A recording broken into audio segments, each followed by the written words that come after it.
Здравствуйте! Пришло время подвести итоги среды. В студии Седа Сапарова и сегодня в программе.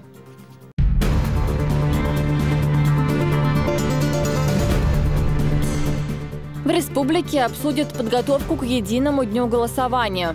Мы обсудим с нашими коллегами новинки в законодательстве. В Грозный прибыл председатель Центральной избирательной комиссии России Владимир Чуров. Наш ответ западным санкциям. Что могут предложить сельхозпроизводители России? Наша продукция, которую выставили, все может вполне конкурировать с мировыми брендами. В Грозном открылась выставка «Чечен Агро Экспо-2015». Урок мужества и чести. Мне очень понравилось это совещание. Это было полезное для нас. Чеченские школьники приняли участие во всероссийской акции.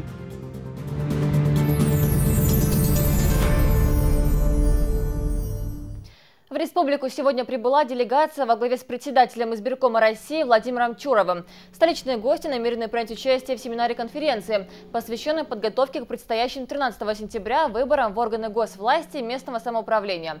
В аэропорту Грозного делегацию встретили спикер парламента Чечни Духвах Абдурахманов и министр образования Исмаил Байханов. В год проходит 4 таких семинара по группам федеральных округов. Цель таких семинаров – это подготовка к единому дню голосования в сентябре 2015 года. И уже началась подготовка к выборам депутатов Государственной Думы 7-го созыва, которые состоятся в 2016 году. Мы обсудим с нашими коллегами новинки в законодательстве, новинки организационные, рассмотрим возможные ошибки, укажем на недостатки. Грозинский Терек на Ахмат-арене принял лидера чемпионата России по футболу. В рамках 22-го тура премьер-лиги чеченская команда встретилась с питерским «Зенитом». Оба коллектива вышли на поле в оптимальных составах. Трибуны стадиона были полностью заполнены. Присутствовал и глава Чечни Рамзан Кадыров. С первых минут пошла быстрая игра. Хозяева отличились уже на 16-й минуте. Навес углового Мацея Рыбуса замкнул защитник Андрей Семенов. Спустя полчаса игры гости забили свой гол. Олег Шатов с сильным ударом сравнял счет. А уже в начале второго тайма «Зенит» усилиями Рондона вышел вперед. Далее игру повели хозяева. Терек играл достойно, но опасным атакам грозинцев не хватило удачи. В итоге 1-2. И сразу после глава региона встретился с председателем Центра избиркома России. Владимир Чуров отметил, что в Чеченской республике выборы всегда проходят демократично и без нарушений, а высокая явка – результат работы местных властей. Гость выразил благодарность за такое отношение к выборной кампании и вручил Рамзану Кадырову высшую награду избирательной системы России. Я считаю, что здесь, на Кавказе, и в вашей республике, и в соседних республиках люди голосуют свободно и головой, и сердцем. Поэтому мы награждаем вас почетным знаком Центральной избирательной комиссии Российской Федерации за заслуги в организации выборов. Это высшая награда избирательной системы Российской Федерации. И не скрою, что мы очень хотим, чтобы в 2016 году, когда будут выборы 7-го парламента России, здесь также было все демократично, свободно, честно и справедливо. Все будем делать для того, чтобы прошли выборы успешно, чтобы не было претензий. Служу России. Глава региона подчеркнул, что всегда чувствует поддержку со стороны Центра избиркома и, в частности, ее руководителя. Распоряжением главы региона Владимир Чуров был отмечен почетной грамотой. Вы очень много делаете для России, для Чеченской республики. Вы знаете, что мы провели с 2000 года 15 выборов и 2 референдума. Вы всегда отзывались, нас хорошо дали нам так стимул, так с авансом хвалили нас, но мы старались не подвести вас. И я думаю, что и дальше будем совместно работать. Дай Бог некоторым западным государствам организовывать выборы так, как это вы делаете. Спасибо большое. Еще одним сюрпризом вечера стало награждение Рамзана Кадырова. За вклад в подготовку и проведение зимних Олимпийских игр в Сочи глава Чечни удостоен почетной грамоты от президента России Владимира Путина. Кадыров Рамзан Ахматович за значительный вклад и подготовку и проведение 22-х Олимпийских зимних игр и 11-х Паралимпийских игр в 2014 году в городе Сочи. Президент Российской Федерации Владимир Владимирович Путин.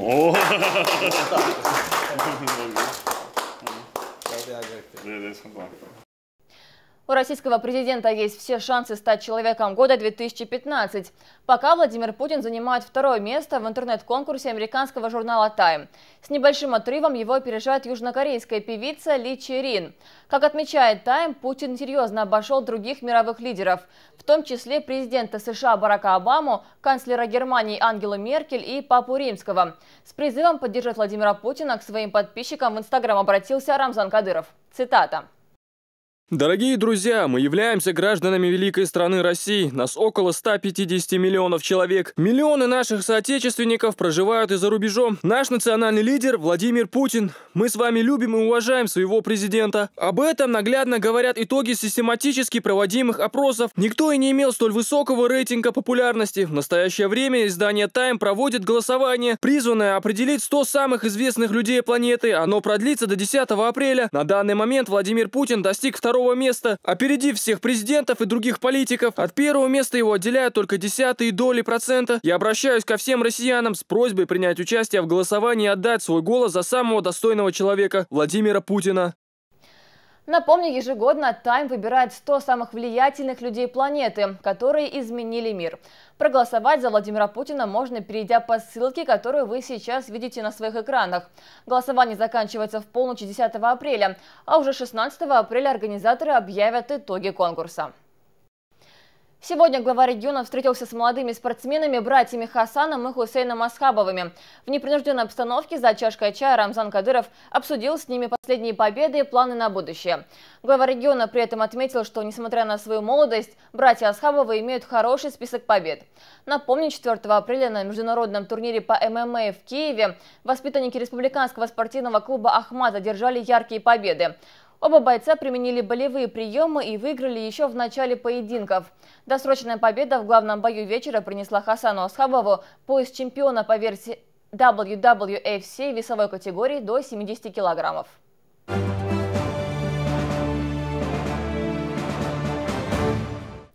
Чечен-Агроэкспо-2015. В Грозном открылась международная сельскохозяйственная выставка. Производители России и зарубежья представили здесь свою продукцию. Это и сельхозтехника, и экологически чистые продукты. Оценить их качество можно было прямо на месте. Этим воспользовалась и моя коллега Луиза Хатуева.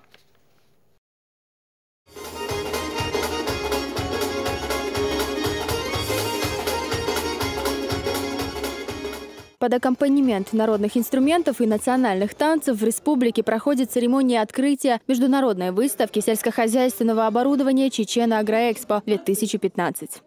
Эта выставка уже стала традиционной и успешно решает задачи по продвижению сельскохозяйственной продукции и услуг производителей Чеченской Республики на российские рынки. Укрепляет и расширяет взаимовыгодные деловые связи предприятий и предпринимателей.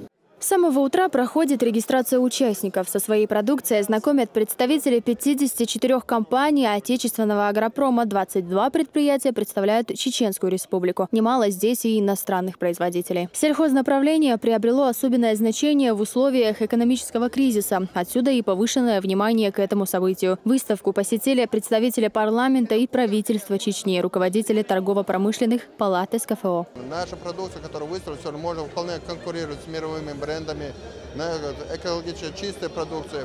Также ряд договоров уже хотим сегодня заключить. У меня министерство будет круглый стол, так скажем, с представителями других регионов, которые хотят заключить договор. Если же год назад с опаской думали вкладывать или заключать договора, контракты с Чеченской Республикой, аграрием в частности, то в этом году они сами уже проявляют инициативу, сами хотят поставлять продукцию без посредников напрямую. Участники выставки представили сельскохозяйственную технику, оборудование и готовые товары. Продегустировать продукты можно здесь же. Представители различных компаний надеются подписать взаимовыгодные деловые контракты. Наша техника широко представлена во всем мире, и ее очень хорошо знают уже в наших южных федеральных округах, в том числе и Северокавказском. Но по большой части здесь знают бытовую технику Керхер. Это пылесосы, это мойки высокого давления для бытовых нужд. Мы бы хотели расширить здесь свое присутствие, увеличить круг своих клиентов, количество своих клиентов, в том числе и в таких секторах хозяйства, как сельское хозяйство, переработка, промышленность. Вот, мы надеемся наладить здесь деловые связи. Прошелся по выставочным павильонам и председатель парламента Духваха Абдурахманов. Своими успехами с ним поделились чеченские производители. А в качестве их продукции Абдурахманов лично убедился, попробовав свежий ржаной хлеб. За большой вклад в укрепление торгово-экономических отношений между Беларусью и Чечней в сфере сельского хозяйства почетную грамоту и медаль от спикера парламента получил Александр Ермеев, гендиректор управляющей компании холдинга «Бобруйск-Агромаш». Мы вас благодарим, что вы уже подряд несколько лет приезжаете, время для нас не жалеете. Это укрепление и братских, продолжение, скажем, Путин-Лукашенко насчет отношений. Мы хотим выразить вам благодарность. Почетная грамота парламента с медалью – это высшая награда. Вы ее удостоены. Благодарю. Всех благ вам. Спасибо за высокую оценку. В этом году выставка проводится в республике уже в 6-й раз. За это время чеченским производителям удалось заявить о себе на отечественном и зарубежном рынках, а также найти бизнес-партнеров. Выставка всегда дает, скажем, импульс для развития. И это важный стимул для привлечения инвестиций. Выставочная деятельность, вообще она в Чеченской Республике начинает набирать темпы, так как социально-экономическое развитие Чеченской Республики активизируется инвестиционная деятельность, активизируется внешнеэкономическая деятельность, а также выставочная деятельность. Мы сегодня довольны результатами.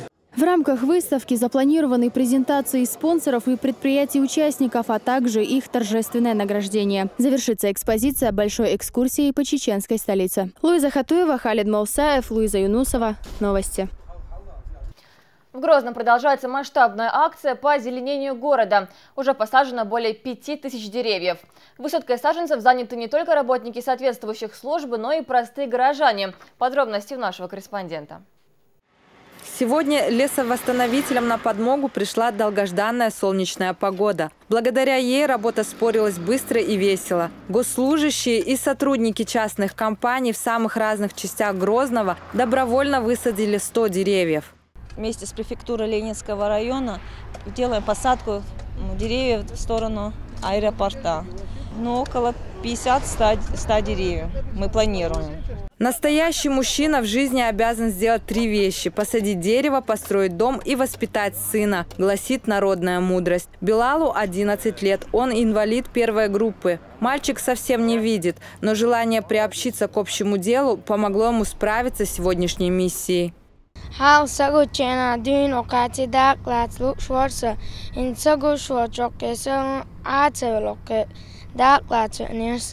В районе мечети «Сердце Чечни» появятся молодые липы. Расчищенные лунки на расстоянии 4 метров друг от друга высаживают деревца с укрепленной корневой системой. Они приживаются на 90%, а при цветении липа источает приятный аромат. Задействован весь аппарат мэрии, сотрудники, а также подведомственное предприятие МУП-комбинат «Зеленстрой». Масштабная экологическая акция в преддверии 70-летия Великой Победы завершилась. Этой весной в чеченской столице высажено 5000 деревьев. Теперь Грозный украсят клен, ясень, каштан, липа и вяз. Жибек Садуакас, Муслим Типаев. Новости. В Шаленском районе сегодня прошел масштабный субботник. Руководитель муниципалитета Турпал Али Ибрагимов, сотрудники администрации и ведомств вышли на уборку своих секторов. К ним присоединились все местные жители. Были очищены придорожные участки, а также прилегающая к административным зданиям территория и окраины сел.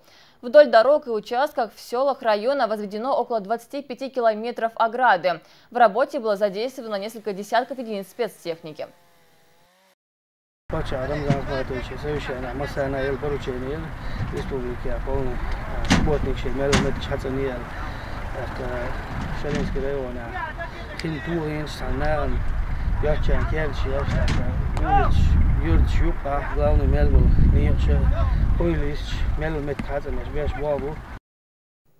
В республиканском онкодиспансере прошла пресс-конференция участников первой научно-практической конференции «Онкохирургия сегодня. Возможности и перспективы». Лучшие врачи московских клиник провели большой семинар. А на 2-й день опытные хирурги провели операцию высокой сложности. Организаторы отмечают, что семинар позволил перенять ценный опыт чеченским онкологам. Основное значение проведенного состоявшегося мероприятия – это было заявить о себе, о том, что мы наконец оказываем нашим пациентам хирургическую помощь в полном объеме. Значит, дело в том, что мы только запустили хирургическое отделение, мы работаем всего лишь 3 месяца, но за эти 3 месяца мы выполнили почти 300 операций. Чеченские школьники приняли участие в масштабной акции «Всероссийский урок Победы». Он состоялся в столице страны и транслировался по всем регионам России в режиме онлайн. Необычный урок провели, чтобы привить молодежи чувство патриотизма. Слово Луизе Батыжевой. Всероссийский урок Победы в Чечне транслировался из 3 точек – в Министерстве образования и науки региона, Президентском лицее и первой гимназии Грозного. Мероприятие приурочили к 70-й годовщине окончания Великой Отечественной войны, и стартовало оно по всей стране. Я думаю, что основная задача – это довести до всех, значит, суть того, кто вложил силы, средства, положил человеческие жизни для победы в Великой Отечественной войне, чтобы показать роль России, Советского Союза, чтобы молодые люди нашего государства, да и представители других государств увидели, насколько мы трепетно, насколько мы с уважением, почтением относимся к ветеранам Великой Отечественной войны, труженикам тыла.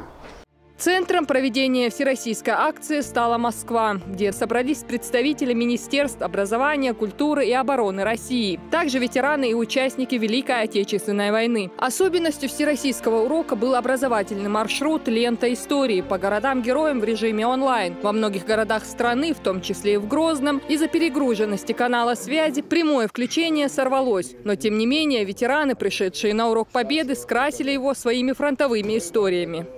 Курская битва, освобождение Украины, Беларусь, Москва вместе, танцы, хаяшел, продукт, эрия, шел, умнож, ишлерса, вот железная дорога, хабала, лерса, вот, эйштох, херби был, большой, даем, передавал. В школах Чечни пели гимн, патриотические песни, сами образовательные учреждения украсили военной атрибутикой, георгиевской лентой, эмблемой 70-летия Победы, а школьники переоделись в военную форму. Мне хотелось бы, чтобы эти мероприятия проводились бы чаще. Мне очень понравилось это совещание, и это было полезно для нас.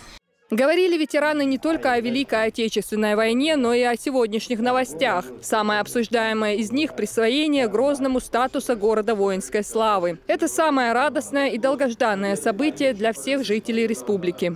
Мы очень тепло встречаем это вести. Мы выражаем благодарность главе нашей республики, выражаем благодарность президенту Российской Федерации за восстановление исторической справедливости. Наши люди, продолжая славные традиции своих предков, отвагу, бесстрашие, героизм проявляли на всех фронтах. Сегодняшний урок Победы дал старт месяцу Победы для школьников, в рамках которого дети будут посещать музеи, мемориалы, участвовать в патриотических акциях. Среди них интерактивный проект на сайте Минобразования и науки России, на который школьники под хэштегом «Урок Победы» смогут отправлять свои фотографии. Луиза Батыжева, Мурад Эльбукаев, Джамлеил Хаджалиев. Новости. Их героизм и самоотверженный труд повлиял на исход самой масштабной войны прошлого века. В честь 70-летия Великой Победы ветеранам и труженикам тыла региона вручают юбилейные медали. Подробности у Зары Дамировой.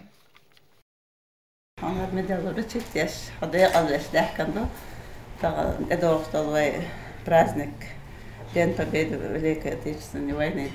Ветеран труда Махмуд Дахтукаев педагогической деятельности посвятил более 50 лет. Все это время оставался бессменным директором Курчалуйской школы номер 1 и вел родной язык. Отличник народного просвещения, заслуженный учитель ЧССР, а потом и Чеченской Республики. Продолжает работать и сегодня, но уже социальным педагогом.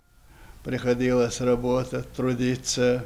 Я сначала работал прицепщиком, помощником тракториста, ну и другие работы в колхозах. Ну, потом пришлось учиться.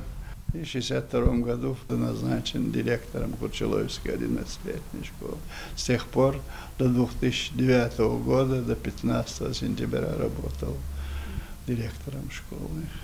В родном селе ветерана знают и уважают. У него часто собираются гости, приходят и за советом. В 2005 году семью Дахтукаевых признали самой образцовой. Для каждой дочери, для каждого сына всегда являются родители примером, но для меня особенно мой отец и друг, и товарищ, и брат. Юбилейные медали сегодня вручили еще 5 ветеранам Курчалойского и Урус-Мартановского районов. Один из них – труженик тыла Сайдахмед Дукаев. Он работал трактористом, а после окончания учебных курсов – бухгалтером. Визит сотрудников Министерства труда и социального развития стал для него приятным сюрпризом.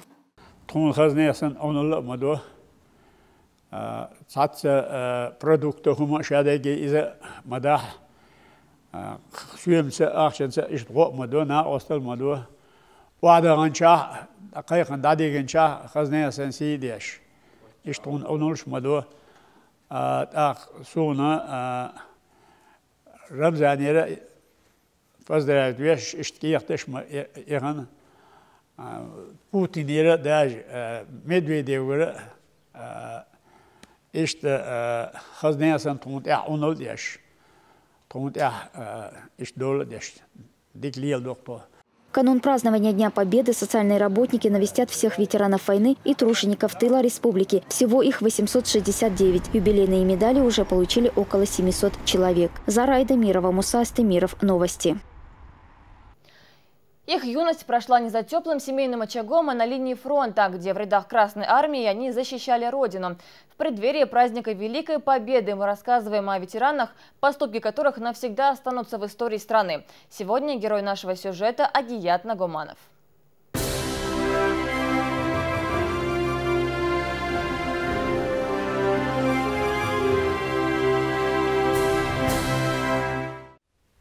Медали на кителе Агията Нагумановой то больше, чем фотографии. У ветерана хранится всего лишь одна с былых времен. Он еще молодым мальчишкой в 1944 году был призван на фронт. Это именно тот случай, когда фотография с матерью и была сделана, как говорится, на память. Агият Нагуманов на фронте был недолго, в сентябре призвали, а буквально через полгода он получил ранение.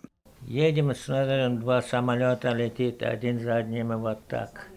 Уходите от железной дороги дальше. От поезда, ну, телячий вагон от него. А мы, как дураки, смотрим, они как и на них стреляют зенитками. Вот. Орет начальники, а мы смотрим. Вот так не доходит до самолета. Рвутся бомбы, рвутся, и так и не попали. И они ничего нам не сделали, отвернулись и уехали. Стрелок с образованием всего лишь 3 класса. По документам и все 4 стрелял метко. Ни разу и рука не дрогнула, рассказывает татарин. Ведь целились не в людей, а во врагов. И здесь уж точно надо было оказаться первым. Они же мне стреляют, я если не буду стрелять, какой ты, а? Кто вперед увидит, тот. Там надо ушлым быть. А что стрелял, ты идешь, ему смотришь, что ли? Убитый я пошел, он остался, ты пошел дальше. Такой закон нет там. Страшно, не страшно, что все равно надо. Хочешь страшным быть, хочешь не быть, веселости надо набирать. Мужество. Ура поднимает, всех кричишь ура, бежишь вперед, вперед. Ура, ура. Агият Нагуманов ушел на фронт, будучи 17-летним подростком. События 40-х занесли его в Польшу, где он служил пулеметчиком. В 1944 году, получив ранение, Агият попал в госпиталь. Было и рано, и сегодня дают о себе знать. Ходит ветеран мало. В основном проводит время перед телевизором. Я не желаю никому войну. Хоть собаку тоже не желаю. Не дай Бог. Прямо сам же на смерть идешь. Сам, своими глазами. И он тоже. Если я его не убью, он меня убьет. Вот как дело. В Шелковском районе сегодня о событиях 40-х могут рассказать всего лишь 4 ветерана. Видятся они крайне редко, если не сказать, что не видятся вообще. О том, что происходит, друг у друга узнают от соседей. Возраст, да и ранения не позволяют встречаться чаще. Левтина Бенедик, Вадам Чекуев и Луиза Юнусова. Новости.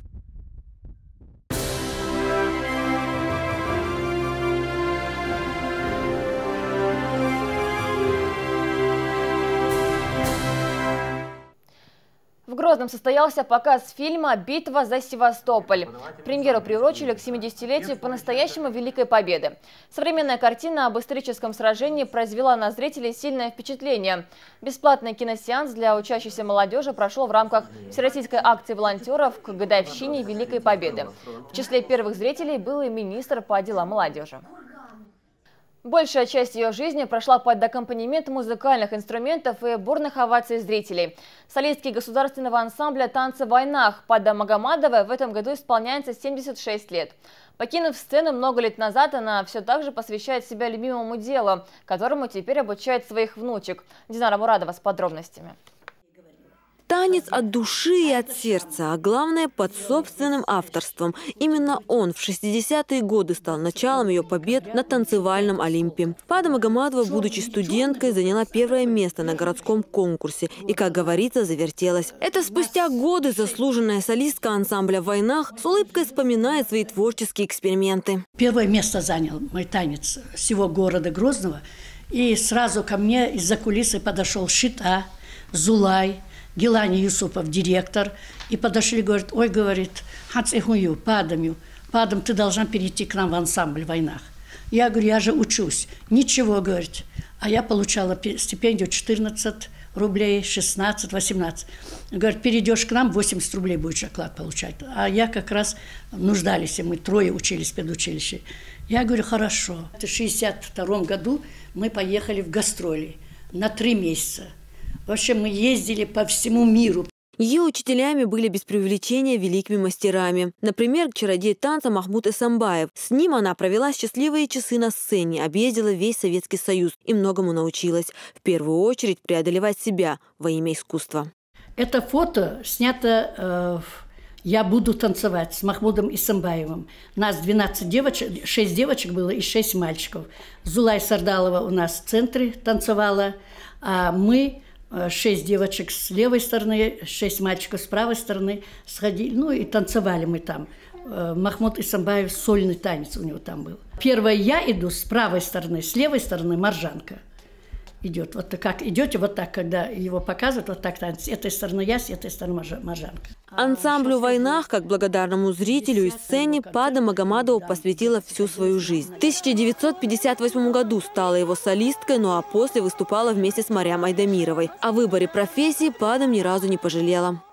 Правда, трудно очень даже заниматься. Думаете, легко? До 2 часов, до часу мучаемся, а потом отправляют на концерты. Каждый вечер на концерты. Все в этой Чеченской республике, все села, во всех районах были мы на концертах. И ночью приходили домой в 11-12 часов. Понимаете? Это же очень трудно. И бывали, что клубы бывали холодные. Потом, знаешь, то время, это сейчас хорошо. Я танцую всегда. То есть что, мы собираемся, у нас большой свой круг женщин, таких по 70, 75, 60, и молодые. Со мной дружат все молодые. Мы за столом сидим и всегда встречаемся каждый праздник и танцуем. Не хуже молодых. В маленькой Элизе, 3-годовалой Самире, Пада видит себя. Поэтому и учит внучек правильным позициям рук и ног. И пусть получается порой совсем неуклюже, но Пада знает, танец – это ремесло и искусство. Последнему научить невозможно, но привить любовь к прекрасному в ее силах. Я люблю свою бабушку сильно-пресильно. Я хотела танцевать, как она по молодости. Пада Магомадова и сегодня готова выйти на сцену, ведь именно ей она посвятила всю свою жизнь. Из зала зрители никогда не видели другую Паду. Задумчивой, грустной и рассудительной она была с родными, а вот с поклонниками заслуженная солистка была всегда веселой, как и сегодня. И кажется, уже не в прошлом, а в будущем у Пады вся та же сцена и овации, пусть уже не поклонников, а своих родных, но тех, кто искренне любит ее. Динара Мурадова, Мурат Эльбукаев, Дауд Куруев. Новости. И в завершении выпуска я напоминаю, что проголосовать за национального лидера Владимира Путина вы сможете на сайте издания «Тайм» по ссылке, которую вы сейчас видите на своих экранах. Но у меня на этом все. Я желаю вам удачи и до встречи на телеканале «Грозный».